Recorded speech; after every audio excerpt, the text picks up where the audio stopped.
भगवान गणेश जो हैं बहुत जल्दी प्रसन्न हो जाते हैं। यदि आपको गणेश जी की कृपा चाहिए तो आप लड्डू का भोग लगाने का नियम ले लीजिए और लड्डू भोग गणेश जी को लगाइए।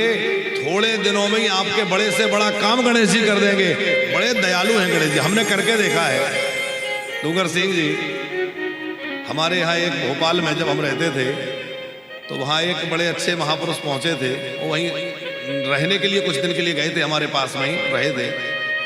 वो बहुत गणेश जी के भक्त थे तो वो बालकृष्ण, वो युगल कृष्ण के, राधा कृष्ण के उपासक थे, लेकिन गणेश जी की पूजा बहुत करते थे।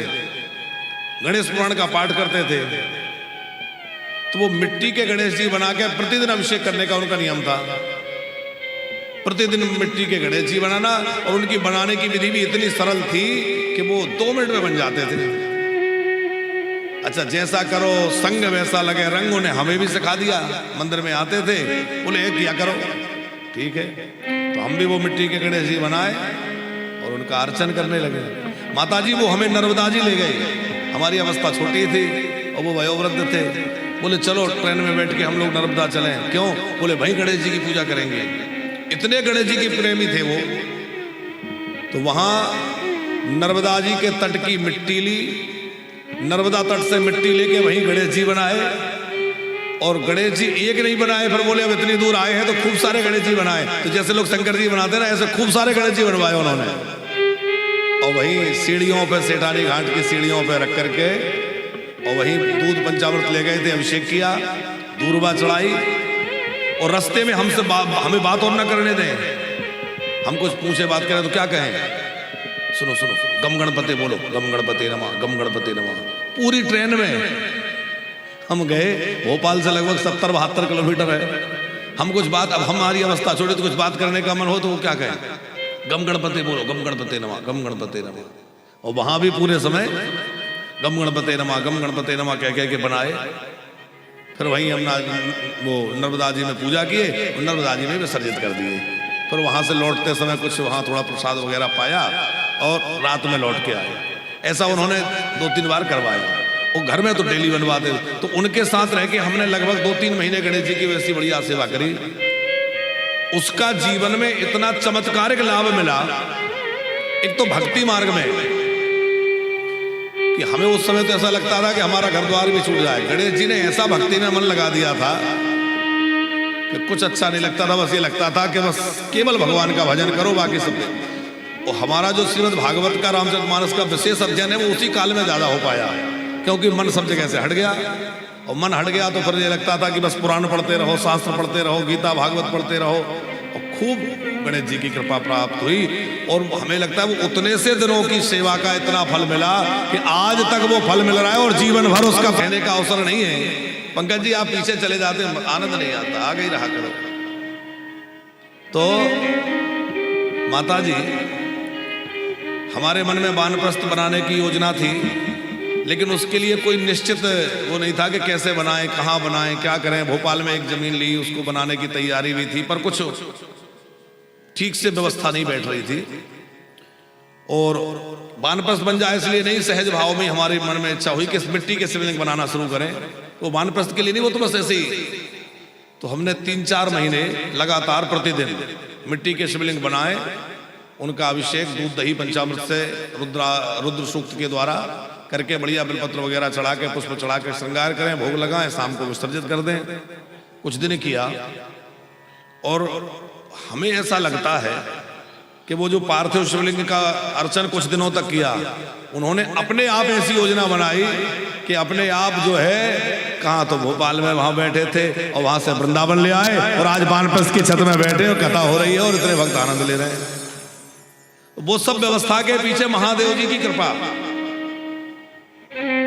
हम ये बातें इसलिए कह रहे हैं आपका विश्वास बढ़े।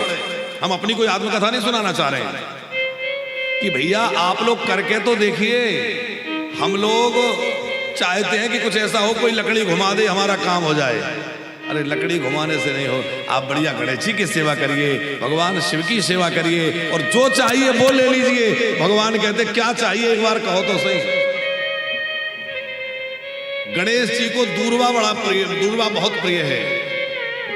गणेश जी ने जब असुर को निगल लिया तो उनके अंदर दाह उत्पन्न हुआ, तो दूर्वा का रस देवताओं ने चढ़ाया। तो गणेश जी को दूर्वा बहुत प्रिय है।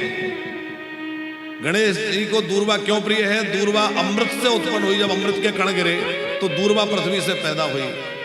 वो दूर्वा के अंकुर गणपति जी को बड़े प्रिय हैं, जिसमें नीचे डंठल ना लगा हो, ऊपर कोपल साबुत हो, ऐसे दूर्वा के अंकुर लेकर के, और ज्यादा ना मिले तो केवल 4 दूर्वा के अंकुर ले लीजिए, उतने से भी गणेश जी प्रसन्न हो जाते हैं। और ज्यादा मिल जाए पर तो कहना ही क्या है। और उन दूर्वा को कदाचित थोड़ा सा सिंदूर में करके और फिर गणेश जी को चढ़ा दो, गणेश जी और गदगद हो जाते। गणपति जी को 4 का अंक बड़ा प्रिय है।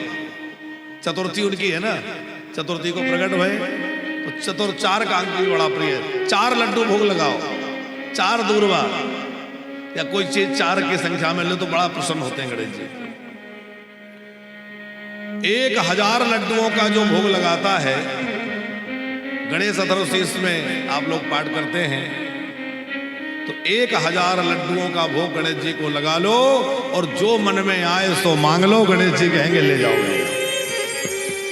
1000 दूर्वा गणपति को अर्पण कर दो, और गणेश जी की कृपा से मनोवांछित फल प्राप्त कर लो। भगवान गणपति तिल से बड़े प्रसन्न होते हैं। तिल चढ़ाने से, समी के पत्र चढ़ाने से गणेश जी प्रसन्न होते हैं। समी पत्र भी गणपति जी को बड़ा प्रिय है।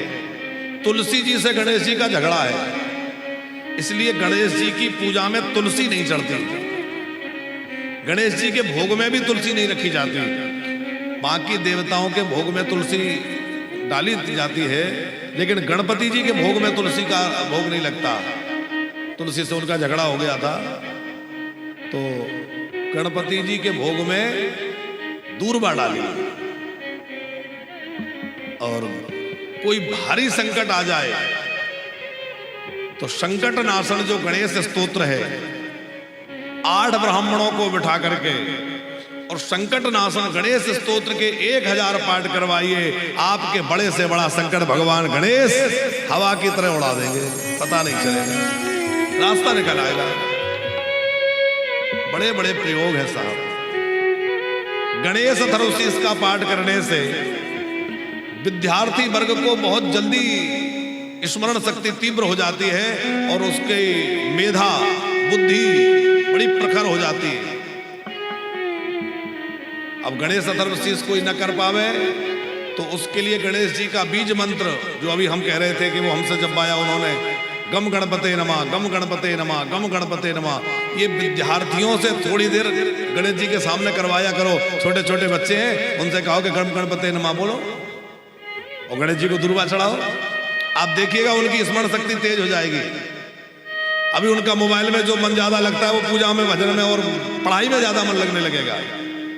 उनका पढ़ाई में ध्यान आ जाएगा, जो पढ़ेंगे याद हो जाएगा गणेश जी की आराधना से। तो गणपति जी की खूब आराधना करें और गम गणपते नमः मंत्र का जप करें। तो अब आगे के प्रसंग में हम